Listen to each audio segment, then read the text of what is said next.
A very good evening, everybody, dear guests, and the superstar of our show.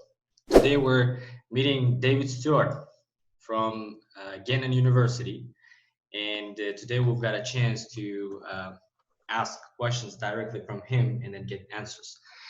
I'd like to remind you, my name is Temur Mukhammedov, and I'm an international study consultant and the CEO and then the founder of the Imperial Group.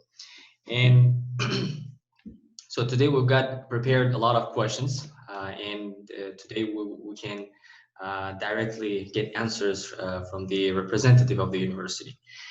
And I'd like to thank everybody who has.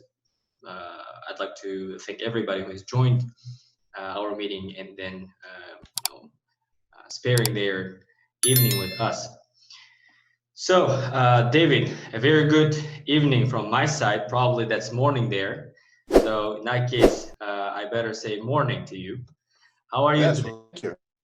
Thank you. Yes, good evening, Uzbekistan, and good morning from Erie, Pennsylvania, which is where I am right now. The weather here is actually very nice. It's fairly warm today, so yeah, it's good. I'm doing well. That's great. Great to hear that. So, David, today we've prepared number of questions to you, and then they are, if we divide them into different topics, there are a few topics that we need to focus on. And like what you need to do is, you need to give a detailed answer to our viewers and our, let's say, prospective students to Gannon University. So, if already 5 minutes passed, and probably that's enough from us, like to wait, and I believe that we can start our session. So I'd like to go with the first question, and the first question is not really a question, let's say, so it's more like a statement or request. So I'd like to ask you to tell us a little bit about Gannon in general. So that can be anything starting from the location, let's say people who live there, the area, and the teachers maybe. So the floor is yours. Sounds good. All right. So Gannon University, we are a private university in, as I said, in a city called Erie, Pennsylvania. Now, Erie is a fairly small city. At least compared to Tashkent, other big cities. We have about 100,000 people in the city. So it's a good kind of medium-sized city. We are in the downtown area of that, meaning it's a very central location. There's a lot of restaurants, coffee shops nearby, places to do shopping and to have fun. So our campus, our university, was started in 1925. So we're about 100 years old. And we specialize in a couple things. We're good business, engineering. We're one of the top engineering schools in the United States. And also, we are very good at, we have a good medical school. Mm-hmm. So we do have a very good nursing program and some other programs. Now, those are more difficult to get into, but they will really help you to, if that is what you would like to do. Now, our school, we have about 4,500 students total. About 10%, 400 are international students. Mm-hmm. So we have a lot of diversity as well. So from students from all around the world, about 65 different countries or so. And we're a very inclusive place, so yes. Okay, thank you very much. That was really informative. And you see, you have already started, you have touched the answer for the next question, basically. And I'd like to ask you about the faculties. Can you focus on the faculties and then what kind of programs do you offer? What kind of programs you offer? And basically, you could highlight the programs which are, let's say, not widespread, let's say, or difficult to find in other educational institutions? What are the unique sides of the programs that you offer? The floor is yours. So we have about 100 different majors. So about 65 bachelor's degrees and about 20 something master's degrees.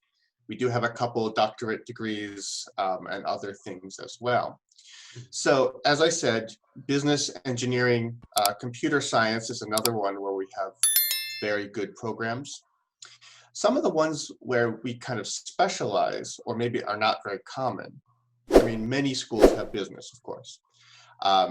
But we have a brand new building this year just for cybersecurity and cyber engineering.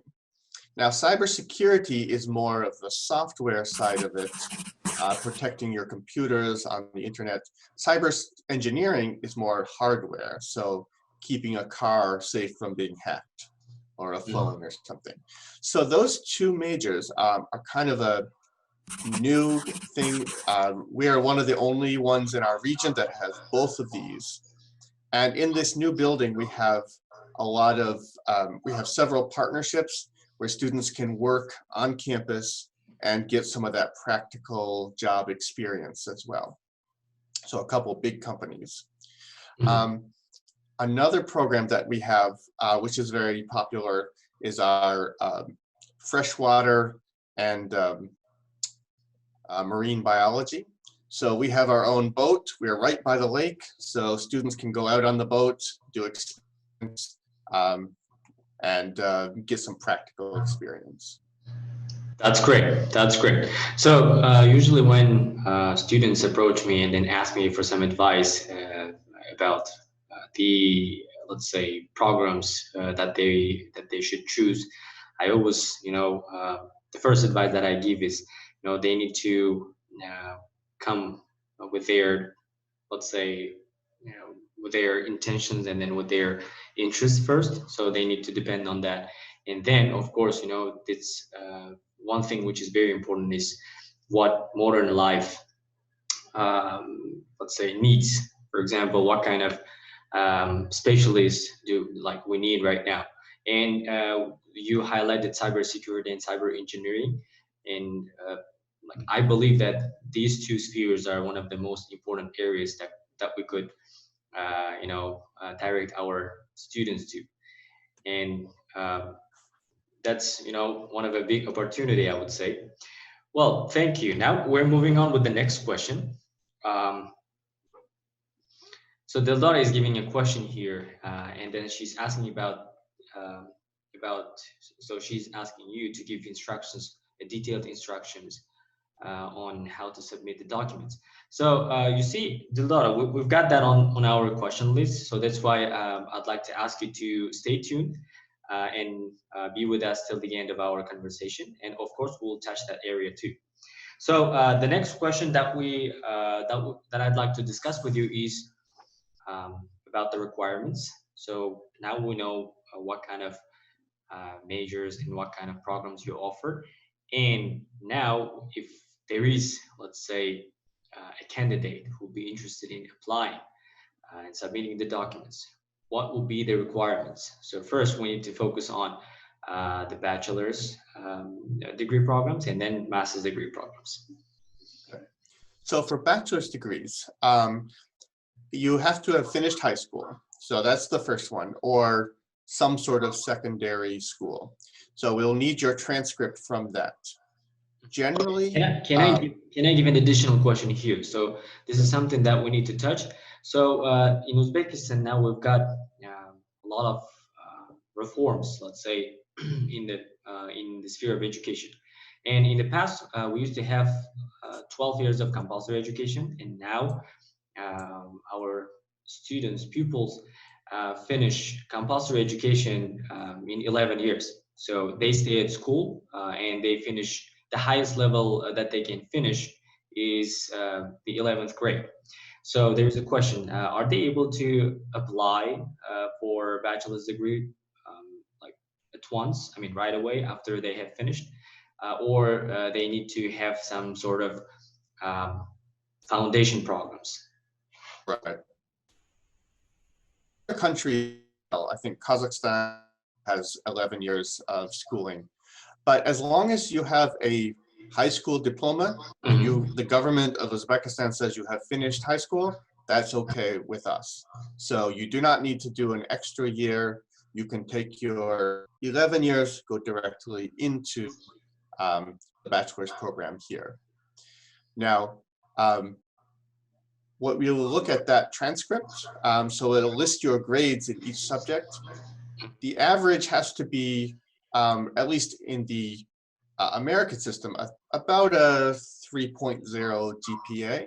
Now we will change that, so you don't need to worry about that. We will do all the calculations.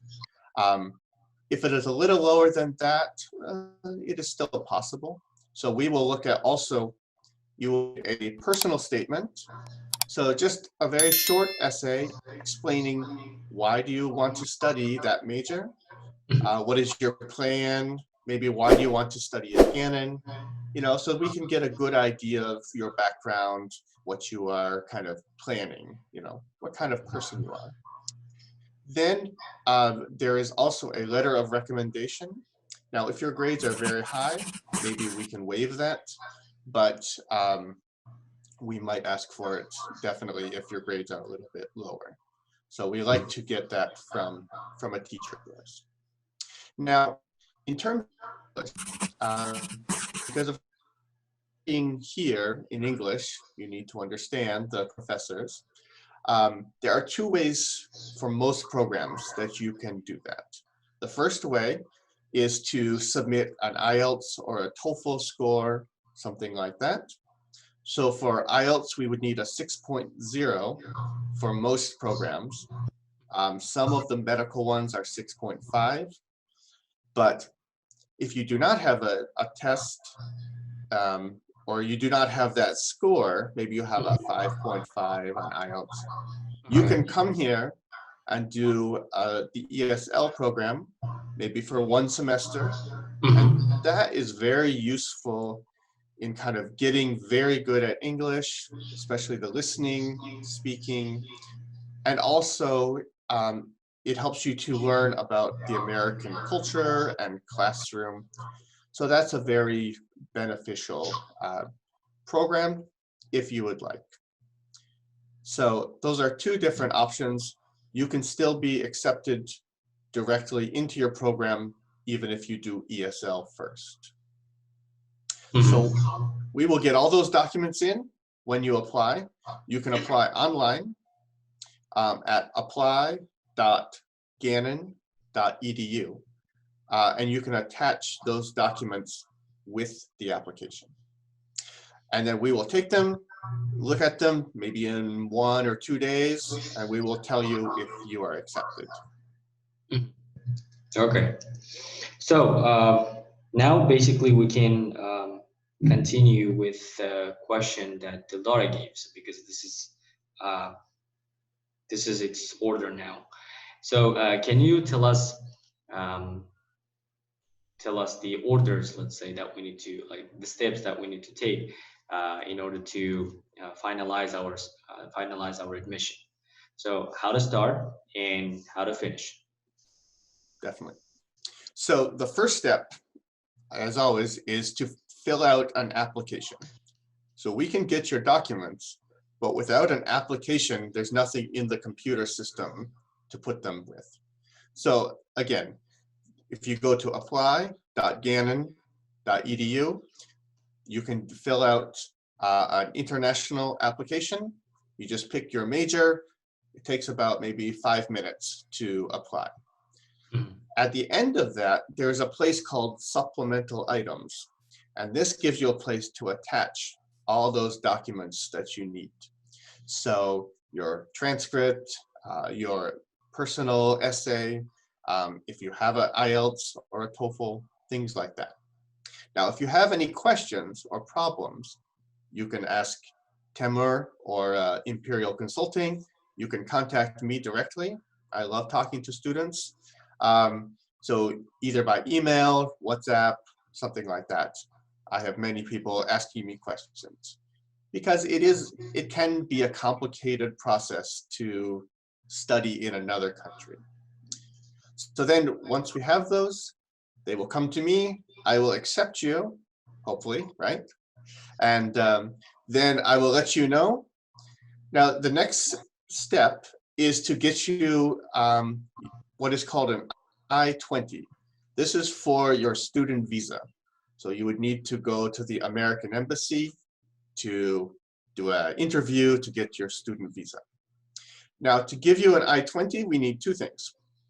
We need your passport, just a copy, and then also a financial statement, like a bank statement, something like that. Every university in America are going to need those two things because that's the government, not us. Sure. So once we get that, we will send you your I-20. There's a fee you have to pay to the government, and you can schedule your visa interview. And again, we can help you with the steps as well. All right. And now, could you name the amount that they need to have on their bank account? So in order to show that bank transcript. Right. So the government asks students to show an estimate cost of 1 year of study. Mm-hmm. So for us, we actually have a special rate for Uzbek students who are doing a bachelor's degree. So that total cost would be about 20,000 per year, including the room, the food, everything. So the tuition would be about 12,000 per year, and then everything together would be about 20,000. So the amount you have to show for the I-20 is about maybe 21,000 something. Perfect. Thank you very much. So I hope this daughter got a detailed answer for her question. But Gannon is a partner university, and we have partnership. But Gannon has a partnership with Imperial Consulting, so that's why, and directly with me. So that's why, if you have any questions regarding the admission process and submitting your documents, you can, of course, contact me. And I'd like to mention this point. Our, let's say, participants of our meeting, if they have any questions, like individual questions, they can basically type it here on our group chat. But there is also, we can also create a chance for you. I mean, we've got an opportunity to organize an individual meeting, an individual consultation with you and with the representative of the university. So with David, particularly. So that's why, if you have any questions, dear viewers, dear participants, you're more than welcome to give. And as I told you, if you have any questions regarding the admission process, you can contact me. So now we can basically continue with the next question. Well, so now basically we were touching the questions which were connected to only studies. So now I think it's better, it's time for us, we moved with the next question. They are basically about financial issues. Well, it's not an issue, basically, the financial topic of our talk. So the first question is, are there any scholarships? So this is one of the most common, let's say, questions that our students give. And right. I know that Gannon has a lot of has a lot to offer in this term, so that's why that would be great if you could share that information with us. Definitely. So as I said, we have students from about 65 countries now. We want as much diversity as possible. And that is why we do, for certain countries, we do give special rates to help people to be able to come. Now, we do have scholarships for students based on their grades, but the special rate that I talked about for Uzbekistan is even better than our best scholarships. So it is equivalent to about $30,000 per year in financial aid or in scholarships. Basically, our regular tuition plus the cost of the rooms, the food, everything is about $50,000 per year. Now that's a ton. So for Uzbek students, it would only be about 20,000 a year. So it's much lower. So that is what we give for bachelor students. Now, if you were accepted, you would get that automatically, and you keep that for 4 years you are here. So you will not lose that. Now, if you're a graduate student doing a master's degree, that is a little bit different because every graduate program has a slightly different cost. So what we do for Uzbek students is we will give you a $5,000 per year scholarship that would go towards your tuition. For most programs, that is going to be about a 25%, 30% scholarship, somewhere around there, depending on what you're reading. And that would be for each semester you are studying. Usually, master's programs take about 1.5 to 2 years to do. Okay, great. Thank you very much, David. And Yes. now I'd like to focus on the payment process. So, but before this, I'd like to mention something. Probably our let's say participants of our meeting like didn't understand it that much. So when David said 20,000, it's not the tuition fee, dear students. So he made rough, let's say, approximate calculation of the whole amount that you'll be spending a year. And if to be more exact, if we focus on the tuition fee itself, that is going to be around $12,000 American dollars. And basically, this is the tuition fee. And then the rest of the expenses were approximate expenses that for, let's say, which you will spend on, let's say, your apartment if you get, or dormitory that you need to pay, and of course expenses that you have a month, every month, and the rest, so like insurance and etc. So in a nutshell, you'll be spending around $20,000 per year, and it's not the whole tuition. So this is what you need to understand. And now I'd like to ask you to explain us the payment process. So how do we need to pay, and when do we need to pay? And is it possible for us to, let's say, pay in installments? So how many installments can there be? Okay, definitely.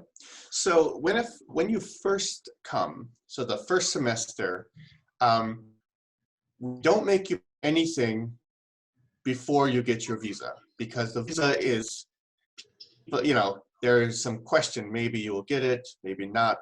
So we don't want to make you pay anything before that. So once you get your visa, we ask for you to pay a $5,000 deposit within about a week after you get your visa. Now that is not an extra fee, that is a prepayment of the first semester. So you will pay part of the first semester after you get your visa. And then you can pay the rest of it before classes start usually. Now we bill by semester, so you don't have to pay the whole year at one time. So Temur said the tuition is $12,000, it's $12,400. So each semester you would pay $6,200 tuition. And that would, for bachelor's degrees, that would cover all your classes. So we ask that at the beginning of each semester. So there are 2 semesters usually per year. You can do summer classes if you want, but you don't have to. So that is generally how it's set up. Now, you asked about payment plans. That is possible, but our student accounts office wants you to pay at least everything except $2,500. So they want you to pay at least $4,000 at the beginning of the semester. And then the remaining $2,500 you can pay that every month of the semester. So that's possible. You know, not everyone has that big chunk right at one time. So Sure. we will try to work with you. Yeah. Yeah.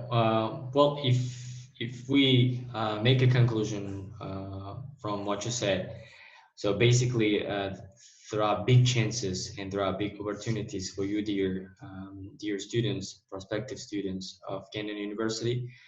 There are payment plans, and also, you know, you're not going to lose any money if you, let's say, do not get a visa, so which is sometimes quite a big issue.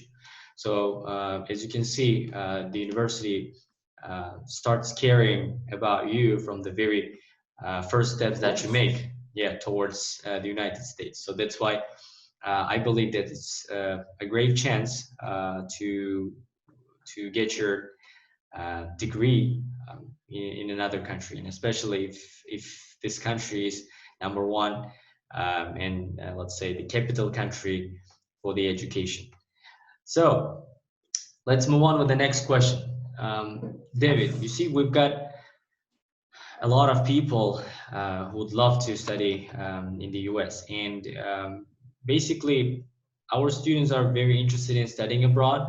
And one of the questions that they usually ask from me is there an opportunity to work part-time and then earn some money?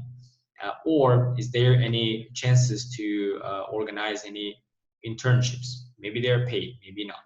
So this is what we'd like to know right now. And if that's possible, could you give us a little bit more information about part-time jobs and then internships, paid, unpaid, and you know, if that would be great if you could even, you know, give approximate numbers. Thank you. Sure. So at Gannon, one emphasis we have is really giving students a lot of practical job experience while they're studying. So by law, anybody with a student visa can work on campus for 20 hours per week. So when you come to the United States, you can get a job working to make some money to help to pay for your university. We hire many people at our office to, you know, work here.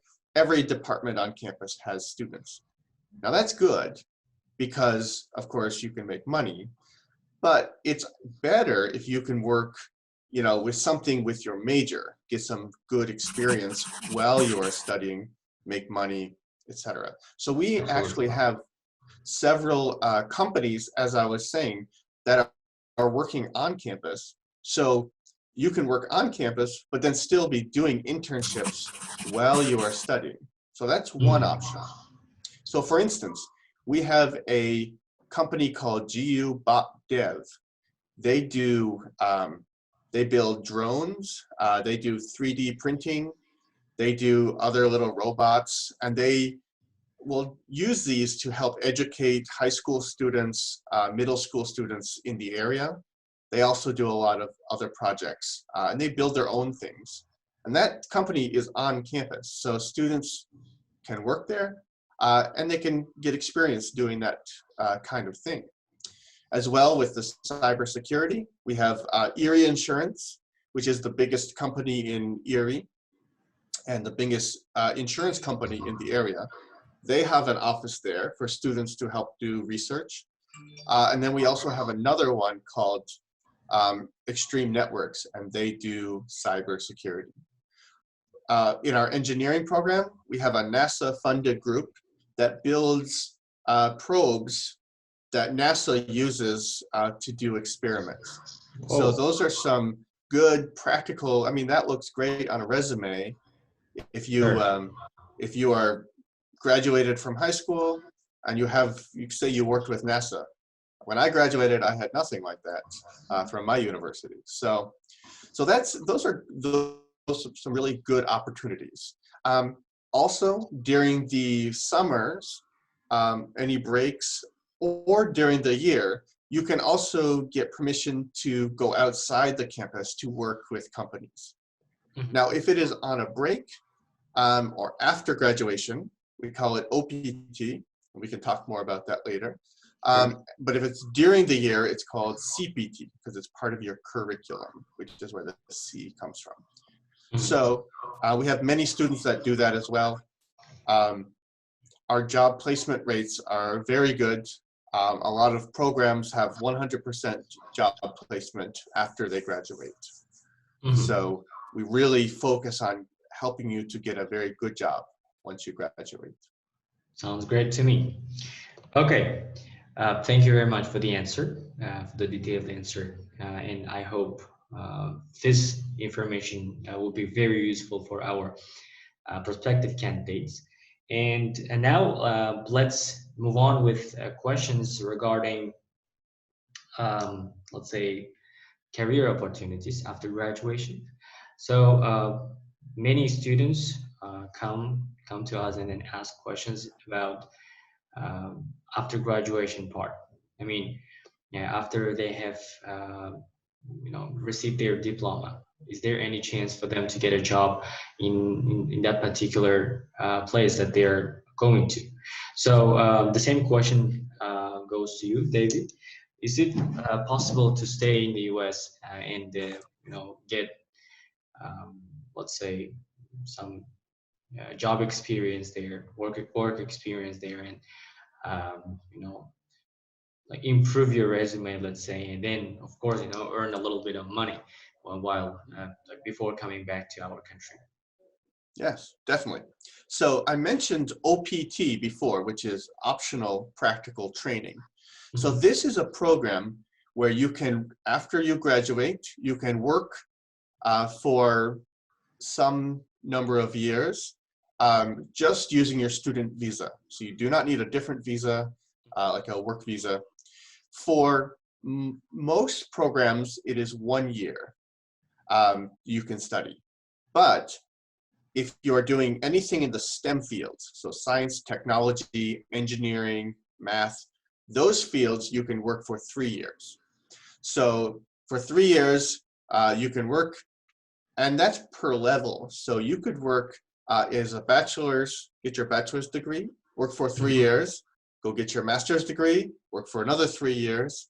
So you can only do it twice for 3 years, but so yeah, that's a way that you can get a lot of experience, and yeah, you can get some very good jobs. Now, we have a career center that has contacts all over this area to some of the bigger cities. So they will help you to get a job or an internship, whatever you're looking for after you graduate. So they will help you to do the application process. As well, a lot of companies know that our university graduates are very good. So they will come to us and say, do you have any people that want a job? So they are asking us for jobs, for students to give them jobs. And some of our engineering programs, like electrical engineering, industrial robotics engineering, those students many times will have jobs before they graduate.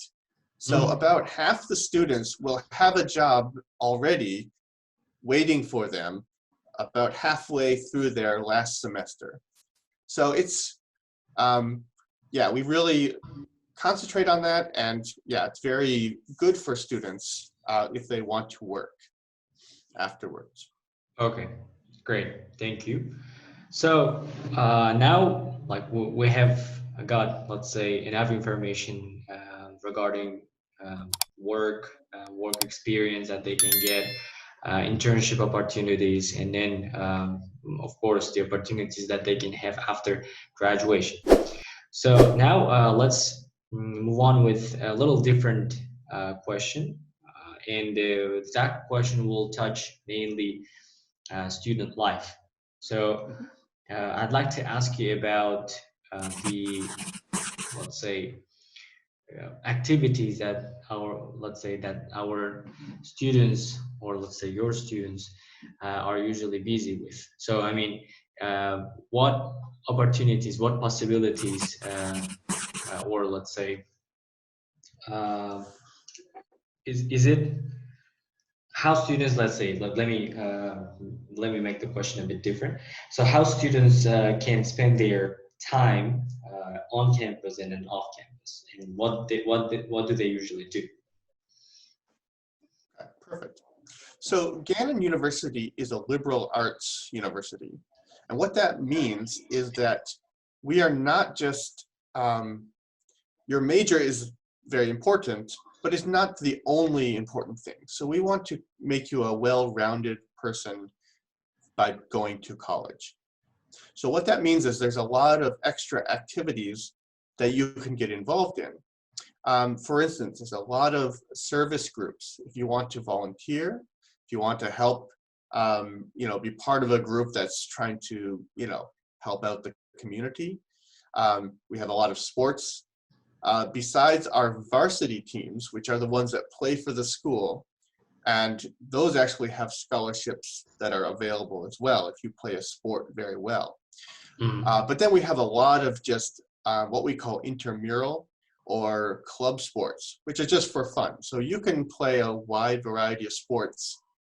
And that is an excellent way to meet other students, to kind of make friends in different majors from different cultures. So that's very good. We have about 100 other clubs. So every major has a club attached to it, a business club or an engineering club, but then also around different interests. So if you're interested in anime, if you're interested in, movies, maybe there's a movie club. And there's an international club that does, puts on events. Every year we have an international culture night. So we have food from many different cultures, singing, maybe dancing and stuff like that. So it is a good opportunity to kind of learn about other things. Besides that, we also take trips because, as I said, Erie is, 100,000 people is not bad, but there's some big cities near us. Sure. So we take trips to Niagara Falls, is only a couple hours away. We might go to professional sports games in Cleveland or Pittsburgh, Buffalo. So if you like basketball or baseball or hockey, maybe, I don't know, do you play hockey in Uzbekistan? Well, you see, it's not that widespread, but it's gaining its popularity. We've got one hockey team. I think the most interesting sport for us, for Uzbek people, would be basketball. And I don't know if, to be honest, like I'm really interested in baseball myself, but I don't really know the rules and how it's organized. And probably, there are other people, there will be other students who would have the same interest. So that's why I believe that all those sports that you mentioned could be really interesting. And of course, soccer is one of the most popular sports here, and probably you will have there will be a lot of people who will be interested in spending their time watching or maybe even playing it. Yeah. Well, Erie has, we have our own baseball team, our own hockey team, I think our own basketball team. And the baseball stadium is only maybe 5-minute walk from the university. And students will get discounts on everything. So it's very cheap to go if you want to watch a game. And yeah, it's a great way to kind of learn about other sports. We've had students from Venezuela that come, they've never seen hockey before, but they love it because it's like soccer, but it's faster and it's rougher. Sure. So the puck goes back and forth and people are hitting. And so it's a very exciting sport to watch. So yeah, you get all kinds of experiences. We take students skiing. There's some ski slopes not too far away. So if you love skiing, maybe if you've never tried skiing, it's a good chance to do that. Yeah, maybe if I go there, I'll go skiing with you. Yeah, so, I love skiing. That'd be great. How to ski. So with hockey, that was really fantastic. I mean, I'm more than sure that there are a lot of people who would be interested in playing hockey, even watching. It's just here in Uzbekistan, like we do not have many ice castles, we say, ice rings for for doing this sport. So there's only one, there's only one very big one in the capital city, Tashkent, and then we've got a club. So it's gaining its popularity, and if let's say there are people who would be interested in doing this sport, probably they can do it in Gannon, right? Yeah. So we can move on with the next question, and then basically we can. There are not many questions left, and the main question that I'd like to ask from you is, can you explain us, or let's say, can you tell us 3 main reasons why we should choose Gannon? So why students need to choose Gannon, and then you need to give us like 3 main reasons why we should do that. Sure. So, I mean, in the entire world, obviously, there are many universities to choose from.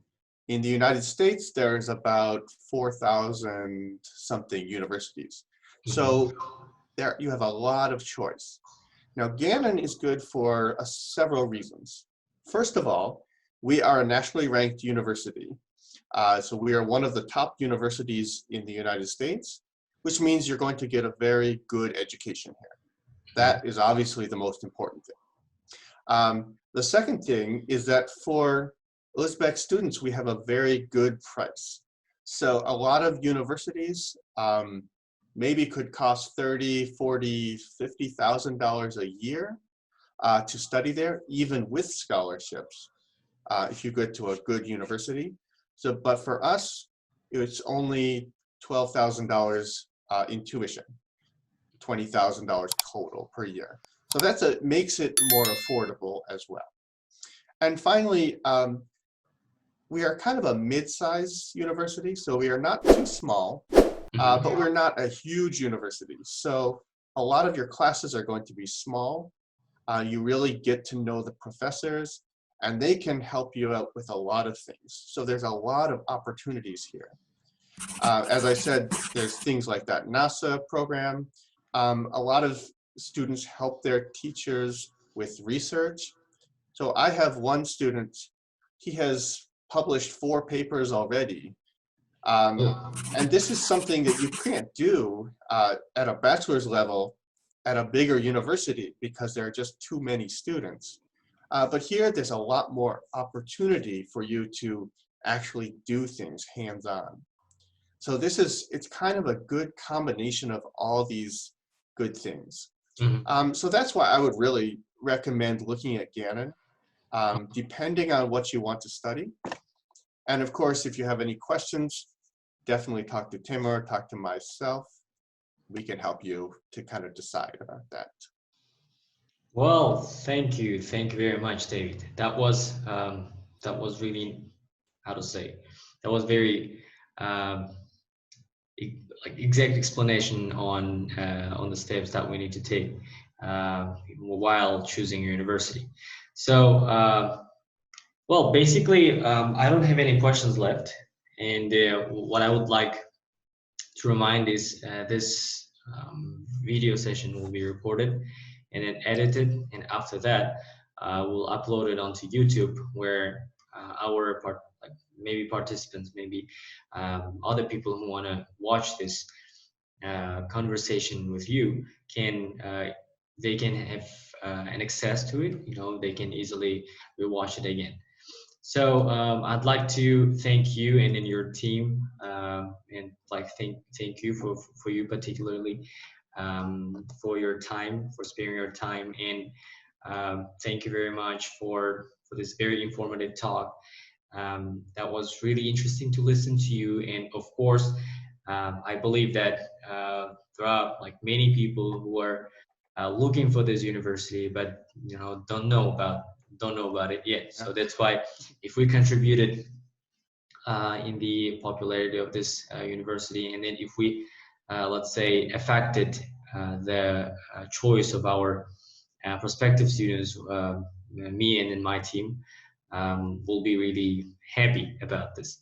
So I'd like to remind to our participants again, or our viewers, if you have any questions, you're more than welcome to contact me. You're more than welcome to contact us as a company. So Imperial Consulting is always there to help you in your admission process, and then give you a detailed answer to all of your questions. And we can organize individual consultations with you, and then with the representative of the university. You can get, if you have any individual questions, you can get your answers right away. So I'd like to thank everybody for participating, and so we can say that, see you soon, and stay safe. All right. Well, thank you, Temur. It's great to talk to you today. And yeah, I hope to see a lot more Uzbek students here in the future. That would be wonderful. Sure. Well, have a good day, David, and see you soon. Sounds good. Talk to you later.